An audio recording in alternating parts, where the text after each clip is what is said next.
Firelight Marketing Group. She's going to tell you about social media marketing. Thank you. I'm actually passing a little bucket around if you want to put your business card in. I have a gift certificate to raffle off for an hour of my time, so if you are interested in winning, it'll pass around while I speak for about 20 minutes, and happy to answer your questions at the end as well. So thank you. I'm Joann Whetstine with Firelight Interactive Marketing Group, and thank you very much, Judith Ballion, for introducing me. That's how I move forward. Thank you, sir, for connecting me at the last minute to come and speak to your group. It's very nice to be here and appreciate the opportunity. So I'm going to talk about 3 ways you can win with online marketing. So I understand that you guys have been, you're developing your products and you're maybe looking for ways to get it out there online. So hopefully there'll be some great tips to help you get going. Just a little bit about me. I have over 16 years experience in corporate direct marketing. So I worked for Intuit for quite a long time doing TurboTax marketing with direct mail and email campaigns and affiliate programs. I worked for a direct mail agency doing a lot of direct mail campaigns, so direct response, trying to get someone to buy your product based on either an offer-driven or date-driven or some kind of urgency. I worked for Vistage, a CEO membership organization, again doing their direct response marketing. And then I opened up my own company for social media marketing in 2009. So here's what we're going to talk about today. 3 things you need to know to win against your competition online. First, we're going to talk about what is your social brand. Do you have one? Should you have one? Is that where your potential audience is looking for you? Are you optimized for keywords, optimized for search? Do you even know what your keywords are? Where to use them? Why to use them? Why they're important in online marketing? And then how to use the keywords to your advantage. Where should you put them so that you can help yourself get found online? So why do I need a social presence, or do I really need one? And if your audience is online, then you do. So that's something you have to ask yourself. Do you have a website? Are you doing online marketing? Do you want people to find you there? And basically, it's just, is someone typing something into Google, a pain point, a problem, they're looking for something? Are you hoping your item comes up in the search, like your baby products or the water cleaning products? I mean, people are typing in a problem. They have a pain. You want to come up as the solution to their problem. So you would probably assume that your audience is online. Yes, sir? Just before you start, may I ask a general question? Can you describe what's the connection or the difference or the overlap between you and SEO, search engine? Yes, so search engine optimization generally refers to what you do on your own website. So how are you optimizing your own site to come up in search?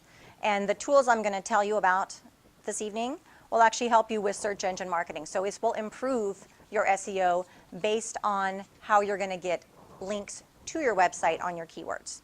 So if you hang on, and I will address that in the presentation.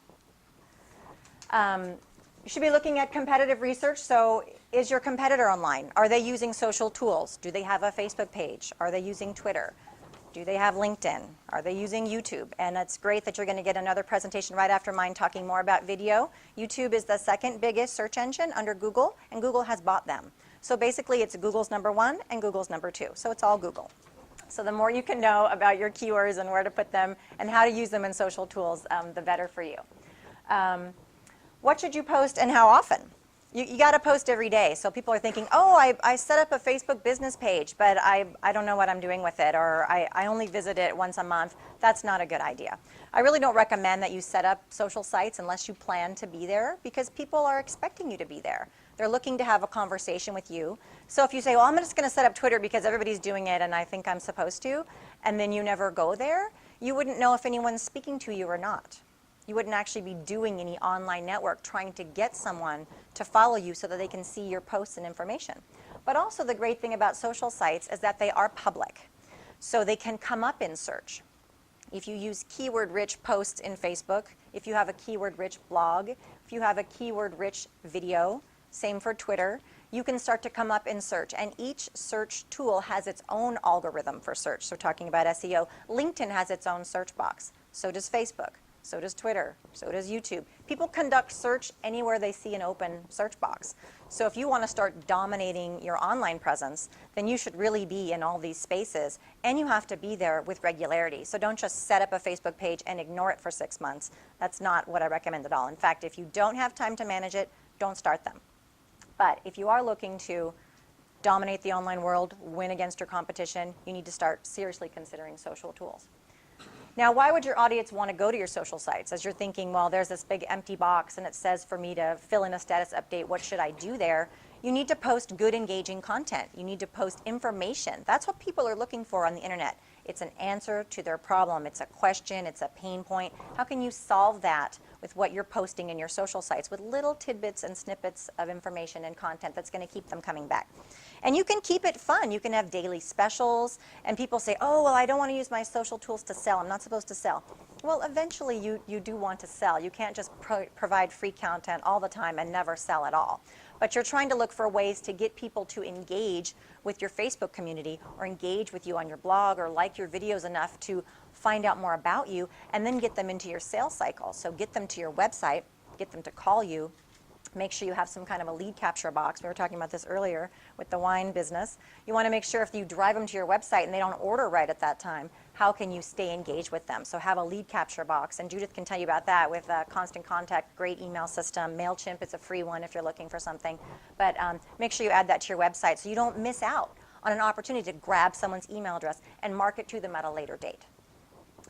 And then what's the value for you if someone visits your site? Well, obviously, like I said, you're trying to get a lead capture. You can add those things. Constant Contact also has a way you can put a tab right into your Facebook page that says, here's how you give me your email address, get on my newsletter, that type of thing. So yeah, you want to make sure that all your social sites are on all your marketing pieces too. So if you're going to have Facebook and Twitter and LinkedIn and YouTube and you're going to be using everything, don't forget to let people know that you're there. So on the back of your business card would be a good place, on any type of flyer you have, on your website itself, make sure you have your social icons that say, here, come find me in Facebook, because you can't just set up a Facebook page and go, wow, I don't have anybody liking my page, I wonder why. Well, did you tell them you were there? Did you email them and say, I have a page? Did you give them a postcard that says, hey, come find me in Facebook? So you actually have to kind of announce where you are. And some people are still thinking, well, social tools, maybe it's just a fad, I don't really need to be there. I was at the Microsoft store doing a presentation a few months ago, and the gal said to me, if a business doesn't have a Facebook page, I don't really consider them a real business. And this is from like a 20-something gal. So we're saying the people that are up and coming are looking for the social proof. They want things to be shared. They're frustrated if you don't have a share button on your website. So you have to start thinking socially for your business. So thinking about keywords, and if you're optimized for search. Once you build your website, hopefully you've had someone assist you, a webmaster, and they can tell you where to slot the keywords. You should have them in what's called your metadata, M-E-T-A, your metadata. So your meta keywords should be comma-separated keywords on how someone can find you. You're telling Google what your website is about. And so you're also going to use those in more places like your social site. So that's how you can expand, not just SEOing your site, but how can you get people linking to you on your keywords. So blogging is actually a really great thing to add to your site. You can even make your site completely in a blogging platform. If you visit my website later on, and I have business cards in the back and some flyers if you want to pick up when you leave. But if you visit my website, it's all built in WordPress. And that's a blogging platform. So now I have pages that I can change anytime, because they are, it's user-generated content. So I have a login screen for WordPress. I go and change my website. So every time Facebook goes up another 100,000 users, I can change that number easily, hit submit, and my website is completely updated online. And then I have my blog.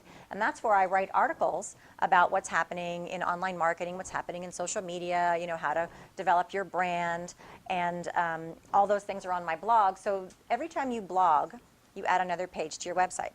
Every time you add another page to your website, it's another opportunity to optimize for keyword terms. So you have to be thinking keywords all the time. This presentation should really be, do you know what your keywords are, and where, and are you using them how often? Because you really want to be using them as much as possible. If you don't know what they are, that's an exercise you need to go through, and you can connect with me later, email me, say, I don't know what my keywords are, I don't know how to do that, I'd be happy to help you with that. But you need to know what they are, and you need to use them often. And that's just some suggestions of where you might want to put them on your website, in the URL of your page. That's why when you blog, you should have the title of your article be keyword rich, so that it becomes part of the actual URL where people find the article. You want to put it in the metadata. Again, that's the underlying HTML code that lives under the page, helping Google know what you're about. There's headers, H1, H2. It's just how big is the header topic that breaks up your article. and definitely in the first sentence of the description of your summary. So the first sentence of your blog, actually, if you don't fill in what you want Google to pick up, it'll just pick up the first sentence. So if you didn't get to the point about what your article was until the third paragraph, Google's going to pull that first sentence, and you're not going to improve your ability to come up in search if you didn't fill out a little description area, or just update it and give yourself the first sentence. Make sure it's very keyword rich. So how to use keywords to your advantage. You want to definitely use them in your Facebook shares, and in your Twitter posts, in your blog, on your LinkedIn, in your YouTube. It's really not just if you build it, they will come. You can't just say, oh, I'm writing all this great content. I wonder why I'm not getting any business. You have to really drive traffic to it. So again, how's somebody going to know that you're in Facebook? How will they know you have videos? The great thing is all of these social tools work really well together. One points to another one.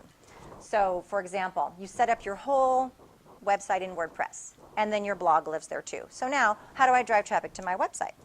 So you can go into Facebook, and you can put a URL in that little post box. Boom, now you've driven a link to your website. You can go into Twitter, same thing. You can put a URL. Boom, now you've driven traffic back to your website. LinkedIn also has that status update box. You can start writing all this content and driving people back to your website from those tools. And again, YouTube is the second biggest search engine. As long as you are uploading a lot of videos and you're remembering to put keywords in the proper spots, then you can improve your ability to come up and search. And the beautiful thing about YouTube is not only is it a little search engine in itself, but you can take that content and share it anywhere you want. And so can anyone else.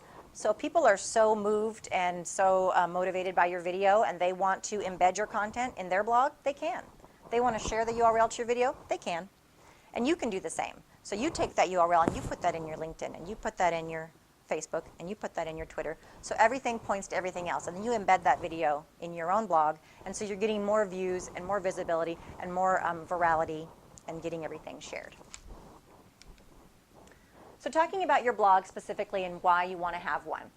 Everybody can do this little test when they get back to their laptop, or do it from your smartphone when you're at a break, but you can type in the word delivery brownies in Google, and the first one that's going to come up is Fairy Tale Brownies. Now, they started their blog back in 2005, and they've been blogging every day since.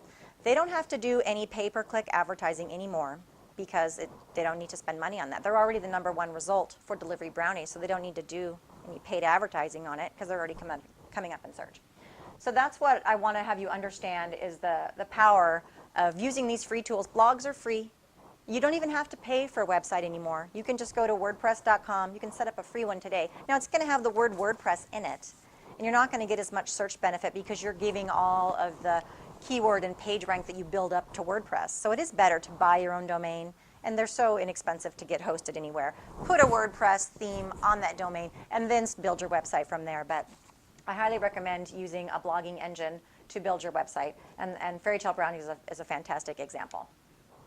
So a successful Facebook page, I have Rotary International's page up here. They have very high engagement, so they have 110,000 fans that like it. They're posting every day, and people are commenting, which is fantastic. And that's what you want. You don't want to just build these social sites and have them blank and empty. You could hear a cricket chirp. You want engagement on the page. That's what's going to help get you shared. So think about it. If anyone is using Facebook, if anybody is, I hope somebody is, and you're using it for your personal self, think what happens when you post an article to something interesting you read. Well, does it get shared? Does Aunt Susie read it? Do you go and recommend it to, Uncle Joe? Do you say, oh, I read this great article, you might want to read it? And then he reads it and he shares it, and that's how things start to get spread around. So you as inventors and potential business owners wanting to get exposure to your product, you want to make sure that you're giving people the ability to share. And Rotary does a great job in doing it. Now, along the sidebar there, you can see there's ads in Facebook. Maybe you all have wondered about those. That's, again, like pay-per-click advertising, and anybody can do that as well. Some people I've seen do it. They drive pay-per-click advertising to their Facebook page to get more likes. You could do that. Some people think social media is just a numbers game. More likes I have, the better. It's really the more targeted your audience is, the better. And that's just marketing 101. You want to be selling to a targeted audience. So I would rather have less people like the page that are very interested in what I'm doing than to have a million, because it's just the quality of your audience, how targeted and are they getting your message. So, and what people often don't realize is you don't just have to use Facebook advertising to drive to your Facebook page. You can drive it anywhere you like. You can drive it to your YouTube video. You can drive it to your Kickstarter page. You can drive it to your website. You can drive it to your blog. You can use those little paid ads to drive it anywhere you like. Or to a contest. Running a contest in Facebook is definitely something to test as you're starting to grow, your base if you're looking for acquiring new customers. So YouTube, this is an example of one of my clients, fitsinthepurse.com. And we're using videos for them to feature and highlight their products. We're showing how they can be used, the products. And every time we upload videos for them, we have a nice keyword-rich description. We fill out every box in the bottom. So when it says tags, again, those are your keywords, comma separated. When there's a description, fill it out as entirely as you can. I can't even think of the number of characters it allows, but if you have enough to say, fill it all up. The more words you can put in there, the better. And always put a URL right at the top of the description box so people can link right through to your website. Twitter is short and brief, 140 characters of content. They really call it a micro-blogging platform. So where if you think of your blog might be 300 to 500 words, Twitter is just a little quick sentence, and it's just a little snippet of conversation. You might even think of it as like a little headline to entice people to learn more. It's good to put a little snippet in there, and you can see here Whole Foods Market, gluten-free, dairy-free holiday recipes, and they give a little link. It's like, oh, well, I'm trying to go gluten-free this year. I think I'm going to click through and see what those recipes are. So they're driving some traffic to their site. They're posting several times a day for good exposure, which is fantastic. Again, you don't want to open up Twitter and then only go there once a month. I don't recommend doing that. They're actively trying to get followers, so they have over 3 million followers. They're following others. That's also a nice thing to do in Twitter. Don't just say, oh, everybody follow me, but I'm not going to follow you back. So that kind of says that you don't have enough desire to learn about them or enough respect to go ahead and follow them back and see what they have to say. And they have good branding with their logo and a nice description there right under the name. If you ever wonder what that little blue circle is with the check mark in it, that just means that it's been officially approved. So that is definitely the brand of Whole Foods. It's not someone who is squatting on their name. LinkedIn. LinkedIn is a fantastic tool for online networking. So here we're all in this large group today. We're doing some personal networking. We're getting to know each other. We're sharing. We're connecting. You can do this online. So you can go in, and in fact, I highly recommend that of all the people you meet today, take their business card, go to LinkedIn, see if they're there. Connect with them online. So after you've connected here today, connect with them in your social spaces as well. So that keeps you all connected. You can add events to a tab in there. So even this event, Adrian, you can start adding this event into LinkedIn. You can get more people knowing about it, since you're going to have a new space that can hold more folks. You want to fill your summary with a keyword-rich story, and you can feed your blog in. You can set up a page for your company as well, not just your personal profile, but you do have to have a domain name that has the name of your company. So you can't give LinkedIn a Gmail address and try to set up a company page. You have to actually have the name of your company in the domain enabled, so you can be enabled to set up a page.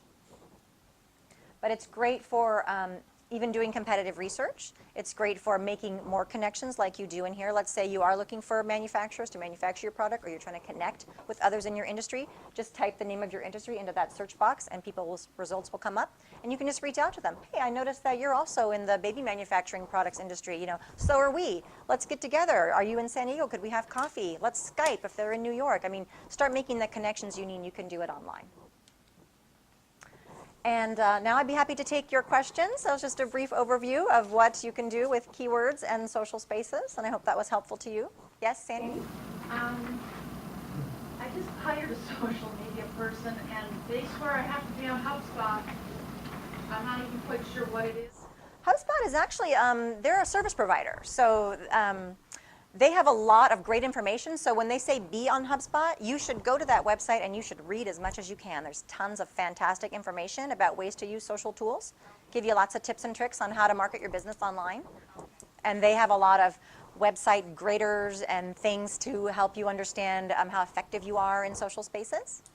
That's what that is. It's actually very, very great. What was the name of that? HubSpot. But it costs money every month. If you pay. You just might want to check and see what you're getting for see what you're getting for the money and see if you feel it's worth the value. There's a lot of free stuff out there. Pardon? Yes, I actually support people with social media, so businesses that don't have an in-house marketing resource to do their social media for them, my company does it for them. We serve as their social media voice. I'm a full-service marketing agency, so I help with branding, value propositions, and getting yourself to market, collateral, websites. We build a lot of WordPress sites, and we help you set up and manage social sites as well. Yes, sir, in the back. In that whole page example you had on Twitter, you mentioned that blue dot next to their name, and you said officially approved by. By Twitter. You'll see the celebrities might have that too. They might have the little blue circle, but Oprah has one, you know, to prove that she's really Oprah. Other questions about online marketing? How do you develop your keywords? That's another question, yes. There's a great tool you can use called Google Keyword Tool. Just type it into Google, it'll come up. And you can type in a keyword that you think might be yours, and it'll give you a lot of other suggestions you might want to consider. That's one way to get started. Also Google Analytics. Google Analytics is a free tool. Yes, it's Google Keyword Tool is part of Analytics. Google Analytics is free. Anybody can sign up for Analytics, and they give you some code. You put it on your website, and then Google starts tracking all those things about your website for you. Who's visiting? Where did they come from? What keywords did they find you on? It's an absolutely fantastic free tool to use. Yeah, websites. Google Insights, yes, another tool, give you more information on your web marketing. Yes. How do you get advertisers on your Facebook page or whatever? How do you get advertisers on your Facebook page? Oh, you mean the advertisements that go along the side? Oh, well, there's a tool inside Facebook that you can use. You can set it up yourself. It's a self-service tool. There's a link in there that says want to do ads in Facebook, and you click through, and there's a whole little self-service module. Yeah. Yes, sir. How do you sort out all the people providing these various services when you're trying to get into it for the first time? How do you sort out all the people providing these services? Like, how do you know who's a good social marketing assistant? Media for my business, for my website, and I've got LinkedIn, and I've got all this other stuff. But I'm thinking about all of the different things, like just what you talked about, which is only part of it. And I'm thinking about the number of hours that I can put in. I think I'm just going to have to forget sleeping. You call her. That's why there are firms like mine. I know that answer. Call me. I Otherwise- set that up to her. Otherwise, you can schedule it. So that's actually people who want to do their own social media, and you definitely should if you have the time. It is really just a time trade-off. You should schedule it. Put it in your planner. Put a little reminder in your phone, however it is that you keep yourself scheduled during the day. Say, I'm going to spend from 8 to 9 every morning on my social. So I'm going to go post once in Facebook. I can auto-post that to Twitter to make it easy. Maybe I'll just go check Twitter once a week to see who's talking to me if I'm not going to be in there as much. That type of thing. So I would just schedule the activity like you would any other element of your business. If you decide to spend, from 3 to 5 o'clock, that's when I work on my marketing plan or whatever it is. You just have to schedule it like another activity for your business. Yes, sir. Do you have any experience with Google Plus? I have no idea. I have some experience with it. I have a mixed feelings about it. So to me, Google Plus is another Facebook, and I've already built all my followings in Facebook that I don't want to spend the effort to build up my network in Google Plus, because that's what it is. So for any social tool to be successful, Pinterest, anything, it's not just that you're there putting content in, you have to start building your network in there. So how many networks do you want to build? But I have also heard that there's some great benefit to having a Google Plus page, because if you take the data that Google gives you and you link it back to your website, it could improve search. So I've heard that, and I've read that in many articles. Yes, sir. You mentioned Pinterest.